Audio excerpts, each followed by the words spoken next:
Hey guys, welcome back to video part 2 of the Roboadvisor series.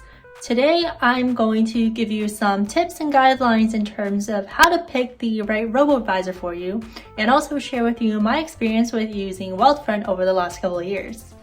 Make sure to like and subscribe if you found this video to be helpful. I post new videos every week.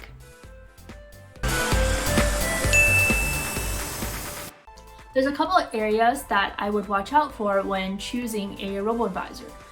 These fall into 3 main categories. So the first one is, what is the minimum balance required? With certain investment accounts, you will have a minimum balance that you have to maintain in your investment account in order to open the account. So some can be as low as $0, but some can be as high as $10,000. With some of the robo investing accounts, for example, Fidelity doesn't have a minimum balance requirement, so you can have as low as $0 in your account.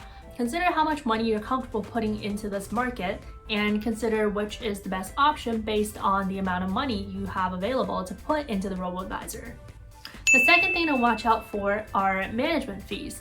Before you open an account, check and see what the fees they charge are and how much it'll cost you. The more you pay on fees, the more it will impact your returns. So that's something to always keep in mind.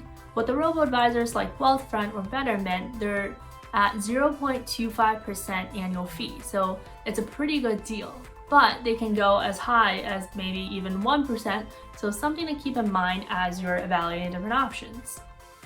The third area that I would consider is, with these robo-advisors, consider what your investment plans are and what you are looking to invest into. Are you looking for just stocks? Are you looking for also bonds? Are you looking to invest into real estate, art, etc., etc.?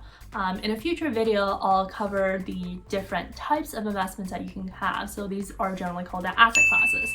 But when you're considering a robo-advisor, definitely make sure that the investment criteria that you have matches with what the Robo-advisor's product offerings are. There's a lot of different options out there, so here I have a list of the top 4 that I think are the best to get started and would be worth checking out. So you'll see the name, the annual management fees, and if there's any minimum balance requirement. So personally, I've been using Wealthfront for a really long time, and what I really like about them is that their user interface is super intuitive. So they have the website that you can access, but they also have a really good app. So on the app, you can also check your balance. What I do with my Wealthfront is I split this as a percentage of my overall allocation for investment. So I'll wire a certain portion to my Wealthfront account every month, but I'll also wire another portion to an investment account that I can control. So in this way, I'm diversifying the different types of investments I have. More actively managed with my own broker account, and then more passively managed given the robo-advisors. Thanks so much for tuning into today's video. I hope this was a helpful overview about the robo-advisors and the potential options out there.